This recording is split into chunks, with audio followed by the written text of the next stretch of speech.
अब हम artificial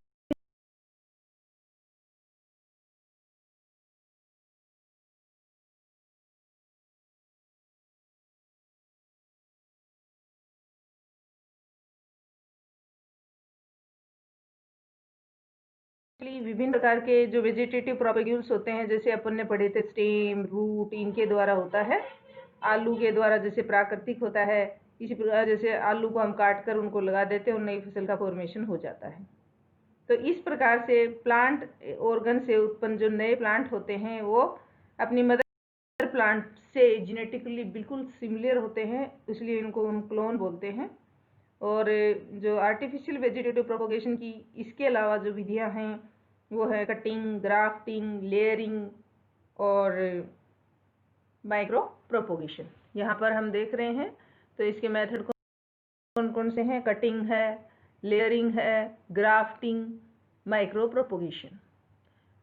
cutting के अंदर प्लांट के जिस भाग का हमें वेजिटेटिव प्रोपोगेशन के लिए प्रयोग में लाना होता है उसके आधार पर कटिंग कई प्रकार की होती है। जैसे रूट कटिंग होती है, इसी प्रकार से स्टेम कटिंग होती है, लीफ कटिंग भी हो सकती है और लीफ बड कटिंग भी हो सकती है।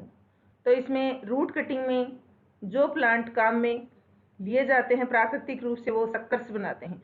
सक्कर्स जो हमने पहले पढ़े थे उनमें आसानी से की जाती है, जैसे नींबू, अमरूद, सेब, जनास्पति है, इनमें इस विधि से आसानी से इनको उगाया जा सकता है। और जो रूट कटिंग लगाने पर जो शीर्ष शिरे होते हैं, यानी स्टेम कटिंग, रूट कटिंग में, स्टेम कटिंग में, रूट कटिंग में जो शिरे होते हैं उनको वेजिटेटिव एडवेंटिटियस रूट्स, बड्स से नए शूट्स निकलते हैं और कैम्बियम से नई लेटरल एडवेंटिटियस रूट्स निकलती हैं, चूँकि नवप्ररोह शीर्ष शिरे से निकलता है, अतः इसको हम ऊर्ध्वाधर रूप से हम इसको लगाते हैं। इसी विधि से जैसे हम गुलदाउदी, जरबेरा, पाइनएप्पल इनको हम काम में लेते हैं। और इसके लिए जो रूट्स की ग्रोथ के लिए आवश्यक जो केमिकल्स होते हैं उनमें आता है indole acetic acid, growth hormone. Indole butyric acid का स्प्रे किया जाता है। इसी प्रकार से स्टेम कटिंग के अंदर हम क्या करते हैं कि ये शुगर कैन का डायग्राम यहाँ पर हम देख रहे हैं। इसमें सबसे ज़्यादा उपयोग में ली जाने वाली यही विधि है। और इसमें क्या किया जाता है, तने के आधार पर herbaceous cutting, soft wood cutting, green would cutting, semi hard would cutting, ये तरीके इसके अंदर आते हैं। इस तरह से कटिंग इनमें की जाती है। इसमें हम क्या करते हैं कि 3 से 4 जो नोड होती है, जैसे ये नोड है और ये नोड है, ये इंटर नोड है, ये नोड है, तो 3 नोड हो गई इसमें और 2 इंटर नोड हो गई। तो इसको क्या किया जाता है, काट कर उगाया जाता है। इसको लगाया, हमने तिरछा लगा दिया, इसको जमीन के अंदर खोद कर तिरछा लगा दिया है। तो जैसे ही फेवरेबल कंडीशन आती है तो इनमें एडवेंटिटियस रूट्स का फॉर्मेशन हो गया यहाँ पर, ये नोड रीजन से, और यंग प्लांट से सूट का फॉर्मेशन इसके एरियल पार्ट में हो गया है। स्टेम कटिंग में हम एक हार्मोन का सॉल्यूशन तैयार करते हैं जिसे इंडोल एस्टिक एसिड कहते हैं, उसको यहाँ पर डाल दिया जाता है और उसमें जिससे इसे जड़ों का विकास जल्दी होता है। कोलियस, गुलाब, बिगोनिया आदि के अंदर ये चीज़ हमें काम में लेते हैं। तो इसमें यहाँ पर शुगर केन का भी इसने डायग्राम दिखाया हुआ है। तो इसमें स्टेम कट करके हमने इसको इसके अंदर लगाया, जिसमें एक नोड जो है वो ओब्लिकली लगाई जाती है और इससे फिर रियल प्लांट फॉर्मेशन हो जाता है। इसी प्रकार से हम बात करेंगे लेयरिंग की। लेयरिंग में हम क्या करते हैं, इस मेथड में प्लांट बनाने के लिए हम स्टेम को काटने से पहले उसमें उसको एडवेंटिटियस रूट्स बनने के, एडवेंटिटियस बड्स बनने के लिए क्या करते हैं, प्रेरित करते हैं। पहले एडवेंटिटियस बड्स बने, उसके बाद उसको हम कट कर देते हैं। इसके अंदर ये आप डायग्राम आप देख ही रहे हो। तो यहाँ पर हम इसमें 2 तरह की विधियाँ हैं, माउंट लेयरिंग होती है एक तो, और दूसरी होती है एयर लेयरिंग। 2 तरह की विधियाँ हैं, एक माउंट लेयरिंग और एयर लेयरिंग। तो माउंट लेयरिंग में क्या है, किसी भी जैसे प्लांट है इसकी लचीली शाखा को हमने नीचे की तरफ झुका लिया और सोइल के अंदर दबाया। ठीक है, मिट्टी में इस प्रकार से दबाया कि एक जो नोड है वो मिट्टी के अंदर दब जाए। यहाँ पर उसको मिट्टी से हम ढक भी देते हैं, इसको दबा करके यहाँ से। इसमें ध्यान रखा जाता है कि मोड़ेंगे तो कहीं स्टेम टूट न जाए और स्तंभ का ऊपरी सिरा और उसकी पत्तियां जो हो जमीन के ऊपर होनी चाहिए, ऐसे नहीं। और कुछ समय पश्चात नोड से एडवेंटिटिस रूट्स निकलने पर इस दाब को काट कर यहाँ पर हमने जैसे निकल गई और उसके बाद इसको हम काट कर अलग कर देते हैं। नया प्लांट, स्वतंत्र प्लांट इसका हो जाता है। ये जैसे इसमें यहाँ रूट्स निकल गई तो यहाँ से इसको काट, ये प्लांट अलग हो जाएगा, ये इसका प्लांट अलग हो जाएगा। जैसे आम, मोगरा, इनमें ये विधि अपनाई जाती है। इसी प्रकार से एयर लेयरिंग, एयर लेयरिंग में क्या करेंगे, हम इसको जमीन की तरफ झुकाएंगे नहीं और ऐसे प्लांट्स के लिए काम में ली जाती है जो प्लांट लंबे होते हैं और झुका उनको हम सकते नहीं। इसमें हम क्या करेंगे, 1 से 2 साल पुरानी कोई ट्विग होगी, उसको डाल पर एक कट लगाया जाता है ऐसे, और कट लगाकर उसमें कटे हुए भाग में रिंग बना दी जाती है, चीरा लगा दिया जाता है। और कटे हुए भाग पर हम क्या लगाते हैं, या तो मोस प्लांट लगा देते हैं ताकि वहाँ लगातार नमी रहे, रुई या पॉलीथीन से उसको बांध देते हैं और उसमें ग्रोथ हार्मोन भी छिड़क देते हैं। अब इस शाखा में 1 से 2 मीटर ऊंची शाखा पर एक छोटी सी मटकी लटका देंगे। यहाँ इसको कट कहते हैं, यहाँ मटकी लटका के पानी लगातार उस पर गिरता रहे। और पेंदे में एक बारीक छेद कर देते हैं और उसमें सूतली पिरो देते हैं, जिसे शाखा मोस के चारों तरफ लपेट देते हैं और लगातार पानी उस शाखा के ऊपर गिरता रहेगा और वो गीला होता रहेगा, जिससे धीरे धीरे वहाँ पर एडवेंटिटियस रूटिंग हो जाती हैं। 2-3 माह पश्चात उसको हम मात्र वृक्ष से काटकर नए प्लांट के रूप में उसको हम ग्रो कर देते हैं। तो ये क्या होगा,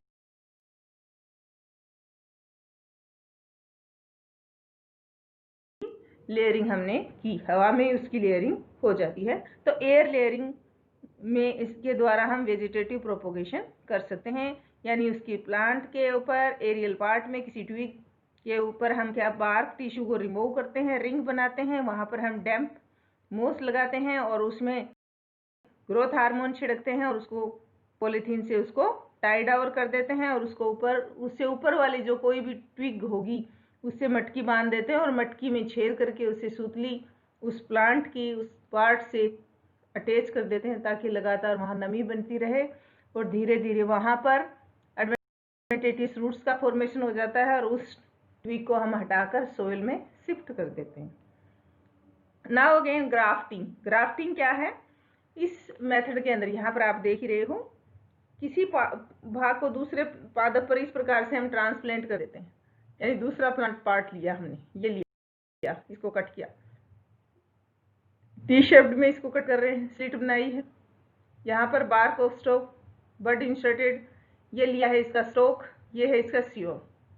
इन दोनों को आपस में क्या कर दिया है, फिक्स। और फिक्स करने के बाद इसको हमने कवर कर दिया है और उसके बाद धीरे धीरे क्या है, स्टॉक और सियोन जो है एक दूसरे में फिक्स हो जाते हैं। बड ग्राफ्टिंग होती है एक तो, जिसमें ये की गई है, और दूसरा विप ग्राफ्टिंग, यानी इस तरह से इसका विप टाइप या टंग टाइप स्ट्रक्चर बना लेते हैं और आपस में उसको, और क्राउन में इस तरह से हम इसको करते हैं।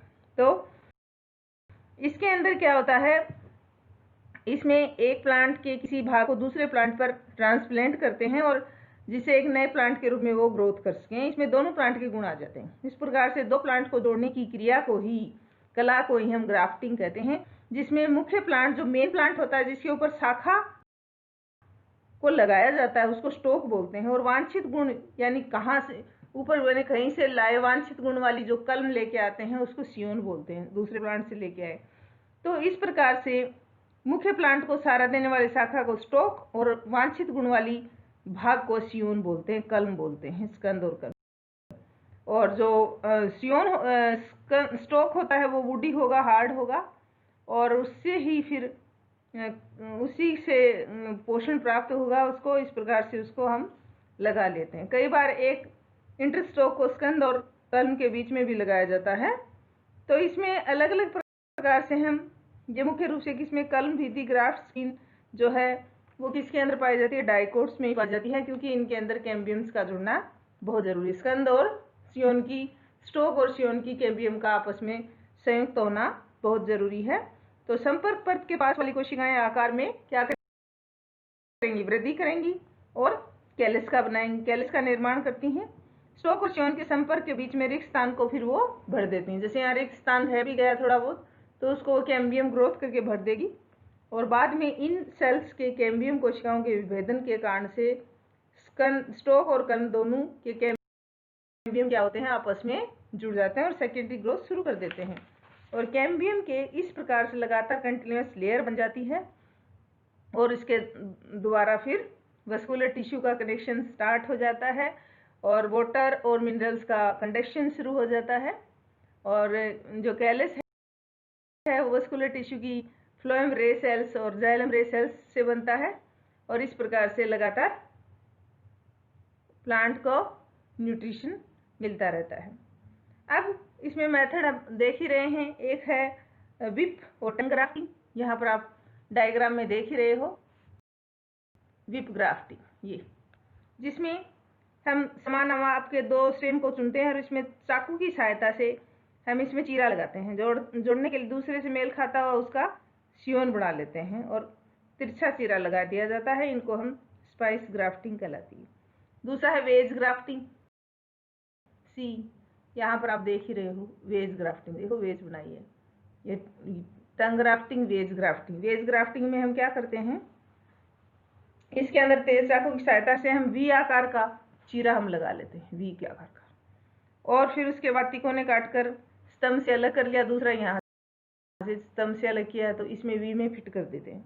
इस प्रकार से वी आकार में फिट हो उसकी। फिर है side grafting, crown grafting, side से ग्राफ्टिंग कर ली, क्राउन की ग्राफ्टिंग कर ली। तो साइड ग्राफ्टिंग में क्या किया जाता है, स्टोक का जो डायमीटर है कलम से काफ़ी ज़्यादा होता है और इसमें तिरछा चीरा लगा लिया जाता है और तिरछा चीरा सुगमता से उसके अंदर आ जाता है, एक स्लिट करके उसमें तिरछा चीरा लगाया और उसमें उसको डाल दिया।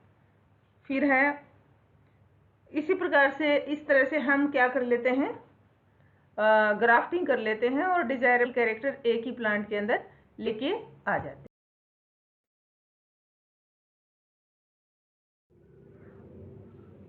कलम बांधन में अप्रोच ग्राफ्टिंग या सेन अटैचमेंट भी कहा जाता है। बड ग्राफ्टिंग के अंदर इस विधि में जो डिजायरेबल कैरेक्टर वाले फ्लावर्स और फ्रूट्स को हम काम में लेते हैं और टी आकृति का चीरा लगा लेते हैं, जैसा कि हमने डायग्राम में दिखा।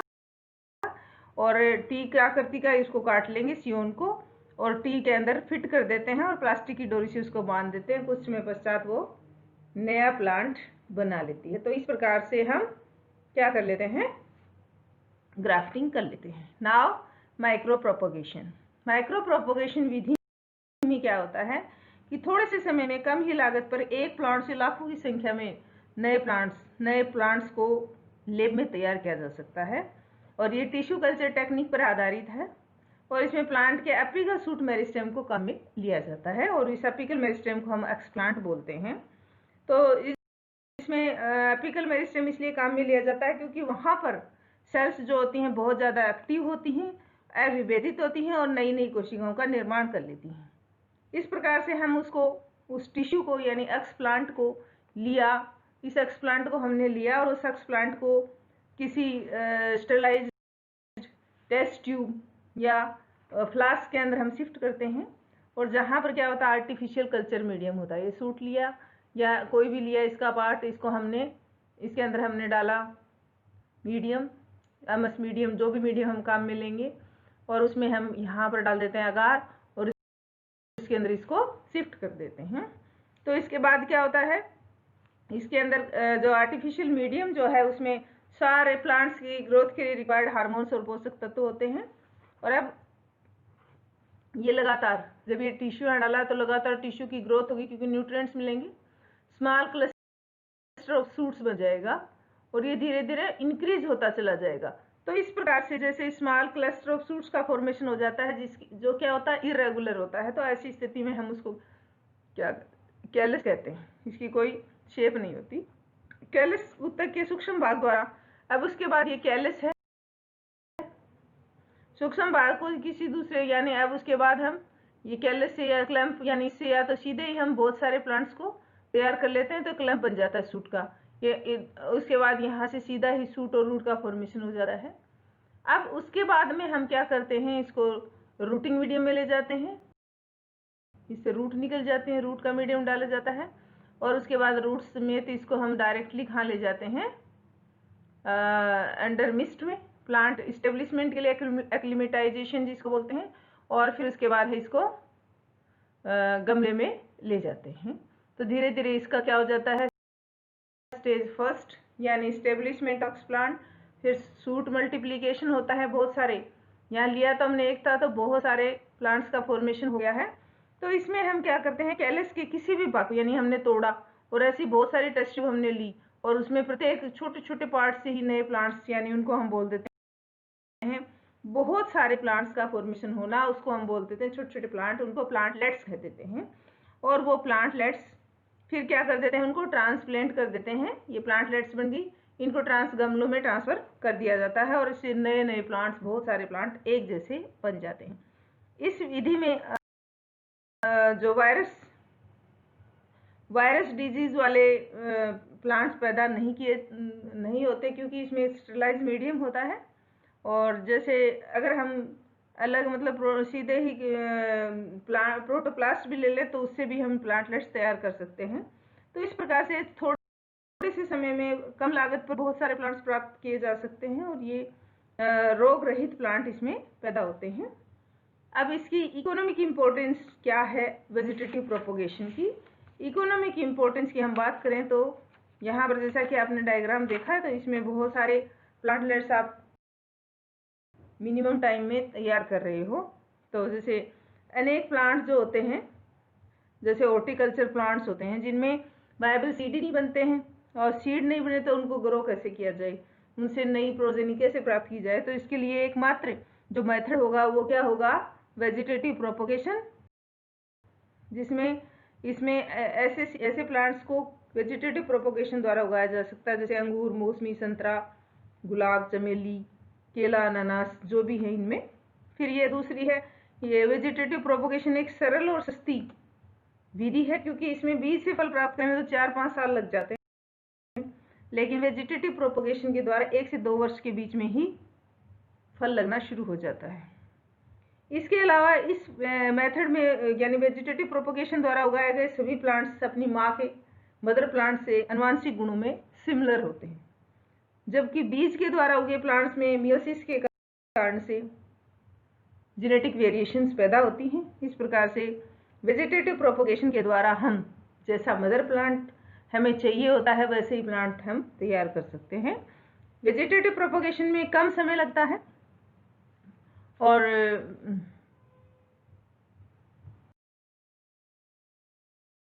प्रोपोगेशन में कम समय लगता है अतः उन फसलों में कम जिनमें कम बीज बनते हैं, जैसे बरमुंडा ग्रास है, दूब घास है, और जिनके बीज क्या नहीं होते, वायबल नहीं होते, और जिनका डोरमेंसी पीरियड भी बहुत ज़्यादा होता है। बीज है उसको हम ग्रो करने लग जाए तो उसमें डोरमेंसी पीरियड बहुत ज़्यादा होगा, तो सीड को जर्मिनेशन करवाने में भी हमें बहुत सारा टाइम हम खराब कर देंगे। इसलिए हम क्या कर लेते हैं, उनके वेजिटेटिव प्रोपोगेशन ही सिंपलेस्ट मेथड हमें लगता है।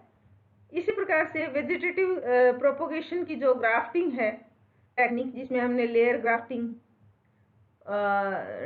जो माउंट ग्राफ्टिंग है, एयर ग्राफ्टिंग है, जो अभी हमने नहीं लेयरिंग और ग्राफ्टिंग जिसमें हम स्टॉक और शियोन को काम में लेते हैं, जिसमें वी शेप्ड, वे शेप्ड या टंग शेप्ड, इस तरह से अलग बर्ड शेप्ड, इस तरह से अलग अलग हम कट लगाते हैं। तो इसके अंदर हम क्या करते हैं, ग्राफ्टिंग के द्वारा हम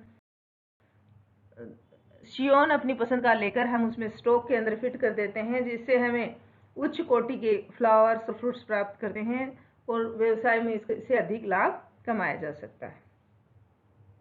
वेजिटेटिव प्रोपोगेशन के द्वारा अलग अलग कैरेक्टर वाले दो प्लांट्स को एक ही प्लांट में समाहित किया जा सकता है, जैसा कि आपने अभी बात की थी इसमें ग्राफ्टिंग। तो जैसे किसी प्लांट के अंदर कैरेक्टरिस्टिक है कि उसमें अच्छे फ्लावर आते हैं तो उसका हम सियोन ले लेते हैं, और कोई ऐसा प्लांट हो जिसका स्टेम मजबूत हो और जिसमें डिजीज के प्रति रेजिस्टेंट पावर हो तो उसको स्टॉक हम काम में लेते हैं। तो दोनों कैरेक्टर जो दो अलग अलग प्लांट्स के अंदर थे हमने एक ही प्लांट के अंदर प्राप्त कर लिए हैं तो हम उसको वेजिटेटिव प्रोपोगेशन द्वारा इस टेक्निक को सफल बना सकते हैं। इसी प्रकार से अभी हमने बात की थी माइक्रो प्रोपोगेशन, यानी माइक्रो छोटे लेवल पर ही हम बहुत सारे प्लांटलेट का फॉर्मेशन करते हैं तो माइक्रो प्रोपोगेशन कहलाता है, जिससे हम डिजीज फ्री, क्योंकि लैब में करते हैं, स्टरलाइज मीडियम में करते हैं, स्टरलाइज माध्यम में करते हैं, तो रोग रहित और होमोजाइगस डिप्लॉइड भी होंगे लेकिन होमोजाइगस होंगे, और वायबल सीड्स युक्त प्लांट ग्रो कर सकते हैं। तो इस प्रकार से हम कॉमर्शियली प्लांट्स को उगाने की एक बहुत ही महत्वपूर्ण और आधुनिक विधि है। तो इस प्रकार से स्टूडेंट्स हमने artificial method of vegetative propagation के बारे में पढ़ा, जिसमें मुख्य रूप से आपके कटिंग है, लेयरिंग, कटिंग में रूट की कट करके लगा सकते हैं, सूट को लगा सकते हैं। इसी प्रकार से लेयरिंग है, लेयरिंग में हम माउंट लेयरिंग कर सकते हैं, एयर लेयरिंग कर सकते हैं। ग्राफ्टिंग है, ग्राफ्टिंग के अंदर हम स्टॉक और श्यून काम में लेते हैं, जिसमें हम टंग ग्राफ्टिंग कर सकते हैं, विप ग्राफ्टिंग जिसको हम बोलते हैं, दूसरी वेज ग्राफ्टिंग कर सकते हैं। साइड से प्लांट को कट करके श्यून उसमें फिट कर सकते हैं, और इन आर्किंग यानी कलम के रूप में कलम बांध लेते हैं, टी शेप आकृति काट लेते हैं। इसी तरह से बड ग्राफ्टिंग, बड की भी ग्राफ्टिंग हम कर सकते हैं। माइक्रो प्रोपोगेशन जो कि एक बहुत ही इफिशिएंट टिश्यू कल्चर टेक्निक है, जिसके द्वारा हम एपिकल शूट मेरिस्टेम के द्वारा आर्टिफिशियल स्टरलाइज मीडियम यानी लैब में एक छोटे से टिश्यू से बहुत सारे disease free plants, seeded plants को हम तैयार कर सकते हैं लार्ज स्केल पर। तो इस प्रकार से स्टूडेंट्स ये सब टेक्निक हैं जिनको हम वेजिटेटिव प्रोपोगेशन में आर्टिफिशियली काम में लेते हैं। तो ये टेक्निक्स दोनों प्रकार से वेजिटेटिव प्रोपोगेशन हो सकता है, आर्टिफिशियल और नेचुरल। Thank you.